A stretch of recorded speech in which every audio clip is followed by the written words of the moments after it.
Hello बच्चों, let's read out the question. Correct and rewrite. Bloodless Revolution was a movement initiated to provide land to the landless farmers under Gramdan by Sardar Patel in India. Question में एक statement given है जो कि हमारी history से related है. उस question में कुछ गलतियां हैं, उनको रेक्टिफाई करके हमें स्टेटमेंट दोबारा से लिखना है. इस स्टेटमेंट को ब्रीफ में समझते हैं. यहाँ पर क्या लिखा है?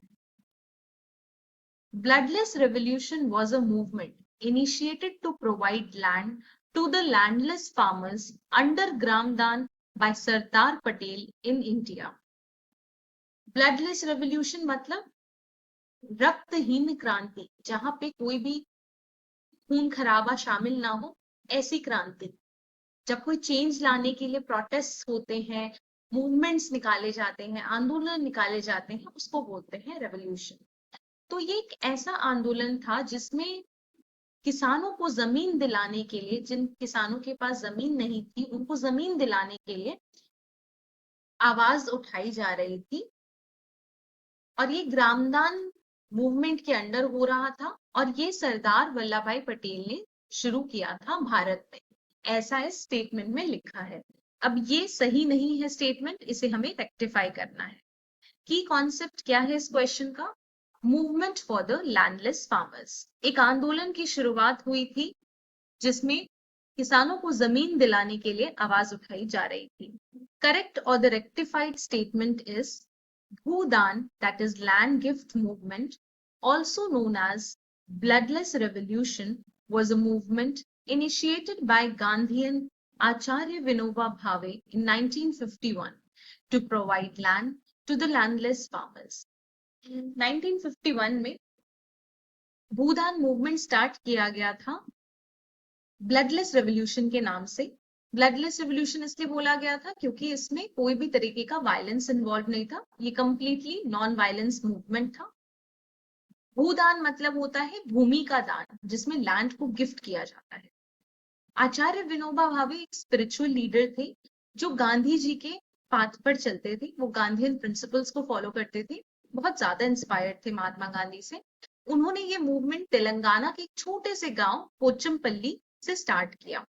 वहां पे उन्होंने लैंड लॉर्ड्स, जो लैंड ओनर्स होते थे, जमींदारों को परसुएट किया, उनको कन्विंस किया कि आप अपनी जमीन किसानों को दे दें, जिन किसानों के पास जमीन नहीं है.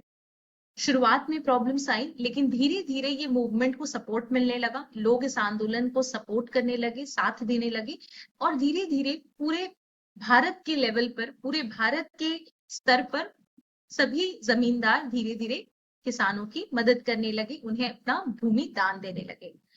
जब ये एक छोटा सा मूवमेंट इतना बड़ा रूप लेने लगा, तब भूदान को ग्रामदान मूवमेंट के नाम से जाना जाने लगा. Bhoodan movement was also popularly known as Gramdan movement. अब यहाँ पे क्वेश्चन में, स्टेटमेंट में आपने देखा सरदार वल्लभ भाई पटेल का नाम दिया गया था. ये गलत है. ये मूवमेंट स्टार्ट किया था आचार्य विनोबा भावे ने. सरदार वल्लभ भाई पटेल एक लॉयर थे, एक हमारे इंडिया के फॉर्मर प्राइम मिनिस्टर थे, जिन्होंने इंडिया के इंडिपेंडेंस स्ट्रगल में बहुत बड़ा योगदान दिया है. उन्होंने इंडिपेंडेंस से पहले बरदोली सत्याग्रह नाम का एक मूवमेंट स्टार्ट किया था.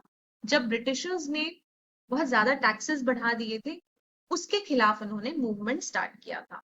Bhoodan movement was first started in the state of Telangana. जैसा कि हमने अभी डिस्कस किया, तेलंगाना के एक छोटे से गांव से ये स्टार्ट हुआ था. अगर हम इंडिया के मैप की बात करें तो तेलंगाना यहाँ पर लोकेटेड है.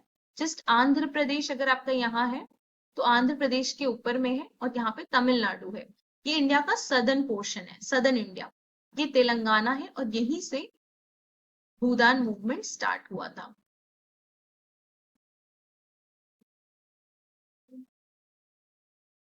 अब हम क्लियरली समझ गए कि लैंडलेस फार्मर्स को लैंड दिलाने का ये आंदोलन क्या था, क्यों इसे खून रहित क्रांति बोला गया था और किसने स्टार्ट किया था. I hope you have understood the question well. Best of luck.